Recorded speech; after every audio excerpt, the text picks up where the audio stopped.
the Warriors. Our coverage begins with Stephen A. Sports Center at 7. Saturday, we have a matchup of the top teams in the Big 12. Number 10, Oklahoma, takes on number 13, Baylor, 7:30 Eastern on ABC in the app.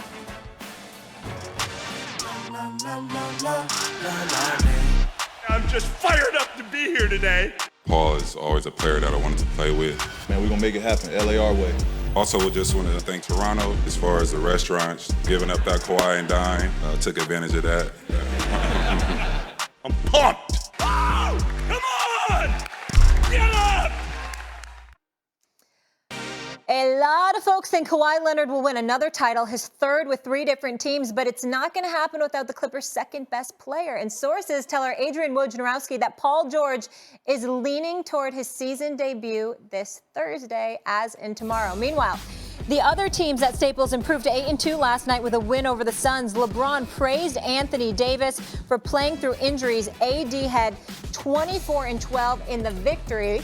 So let's talk about the Hollywood stars. Max, is PG-13 enough to get the Clippers over the Lakers? Yep. As a matter of fact, even without PG-13, they'd be very competitive. I thought that if you just dropped Kawhi Leonard onto the Clippers team of last year, that would be the championship team this year. Of course, they moved salaries. They moved a couple of good players to make room for Kawhi and Paul George. So it's not like you can just have Kawhi without Paul George because now you're missing other pieces. When you combine Paul George with Kawhi Leonard, Stephen A., what you have is two-way wings in their primes who play at MVP level. Paul George was an MVP caliber player last year until he got hurt.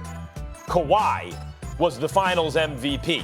That has, throughout the history of the league, been the most deadly combination. Not the point guard in the center, not the stretch four in the point guard. The two-way wing combination, Jordan and Pippen, LeBron and Dwayne Wade, Kawhi Leonard and Paul George. You don't think they're the same guy? This is interesting that you bring this up. Kawhi Leonard, first of all, has become a sneaky good passer this year. He went from not such a good passer early in his career to a pretty good one last year to a really good one this year. That's 1. 2, Kirk Goldsberry just had this, Stephen A. When you look at where their shots come from and where they're proficient, where they're efficient, Kawhi Leonard's really a slasher mid-range scorer. He can shoot from the outside, but what he specializes in, slasher mid-range. Paul George is a three-point shooter. You can look at where the shots are coming from, the frequency of them, the efficiency of them.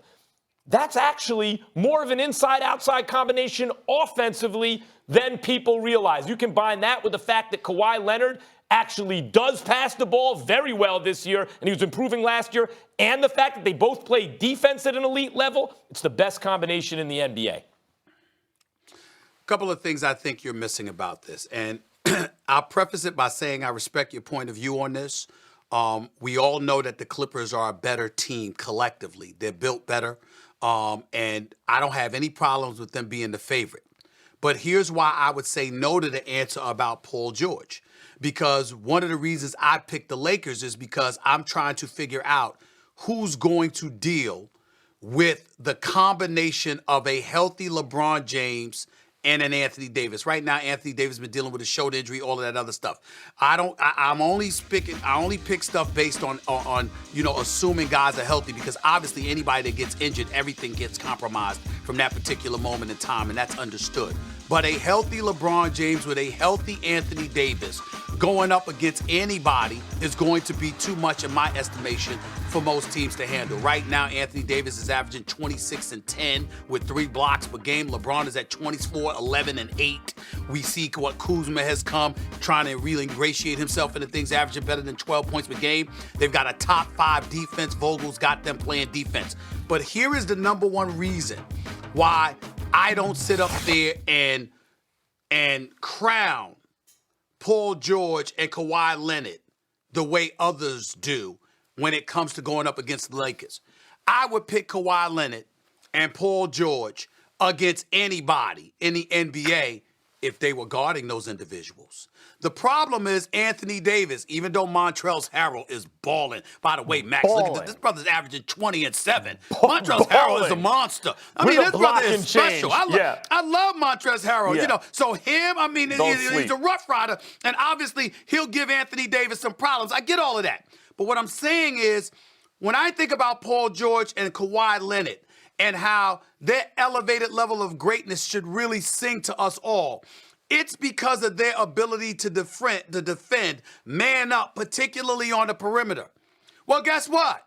That might be an answer for most other people. But you know that Patrick Beverley, for example, that we saw undercutting Kevin Durant and trying to body him up and be a pest? Well, that doesn't necessarily work against the 260-pound LeBron James, okay? When you look at Anthony Davis, those wide shoulders, that 6'11 frame with the versatility that he brings to the table, I'm talking about just based on size and girth, along with playoff basketball, slowing down, game planning the best 4 of 7 series. I got to see more before I'm willing to say Paul George and Kawhi Leonard are able to overcome that. If Paul George was 6'10", 6'11", and was guarding Anthony Davis, or Kawhi Leonard was guarding Anthony Davis, that would be different. But the combination of Anthony with LeBron James, because of their size and girth, is the reason that it gives me cause to pause. Look, I'll just say this about the versatility of Kawhi and Paul George defensively. You're right, it's not exactly the matchup. But let's not forget, of course, it's always a team concept if you're going to go at a great offensive player in the NBA. But Kawhi was ISO'd defensively on the Freak last year at times in the playoffs, and the Freak couldn't do nothing with him. Right? Kawhi shut down. That's not the same thing, Max. Don't do that. But what I'm saying is, I'm not saying that translates to he was going to guard Anthony Davis. No, I'm not saying that. I'm saying we have seen Kawhi able to do the best possible job a human being can do on a nearly 7-foot player who's playing at MVP level in Antetokounmpo. But you're still not. But you have to tell the whole story, Max. You can't sit up there because you know that Budenholzer had the Greek Freak literally bringing the ball up the court. You smiled when you noticed that Kawhi Leonard picked him up at half court and derailed his drives to the basket and turned him into a perimeter shooter. Well, here's the problem. Number one, Anthony Davis ain't going to do that. That would be LeBron James bringing the ball up the court. And number two, and more importantly, Anthony Davis is a better perimeter shooter, at least from last year. He is a better perimeter shooter than what the Greek Freak was last year. No, he is. So that's not a good comparison. But Stephen A., he's a better shooter than the Freak was last year. He's a better shooter than the Greek Freak, period. But he's still not an excellent shooter. You know, he's always been right on the fence. Like, can AD turn into a good enough outside shooter that it's just impossible? The answer is no, not yet. He hasn't quite done that yet. If we see AD's outside shooting tick up where he's bombing from outside, you can talk to me again about who I think is going to win the championship. If AD turns into that type of player, he's the best player in basketball, and there's not a lot to talk about, really. But I haven't seen that from him. I have not. And so you're right. You're talking about Kawhi on LeBron. LeBron don't want that with Kawhi. LeBron didn't want it when Kawhi was checking into the game when Kawhi was a puppy and LeBron was in his prime. Now it's Kawhi's league. You think LeBron wants no one would ever want Kawhi to guard them. That's crazy. Now you're talking about Paul George. Is he a great defensive player? Yes. Does that mean he stops AD? No. But it helps to have him. But AD is the kind of player, Stephen A., that traditionally in the NBA, if a guy is just wrecking you inside, you throw a bunch of guys. Not just Harrell, who can actually play, but you throw just guys who are 6 walking fouls at him. There are ways you can contend with that. And this Clippers team is an excellent defensive team. By the way, so are the Lakers good defensively. That's why they've been winning. But this Clippers team this Clippers team has a chance to be a special defensive team come playoff time when you look at the personnel. 7-3 so far this season as they head into Houston tonight, all without Paul George. Stephen A., we know you'll be all over that.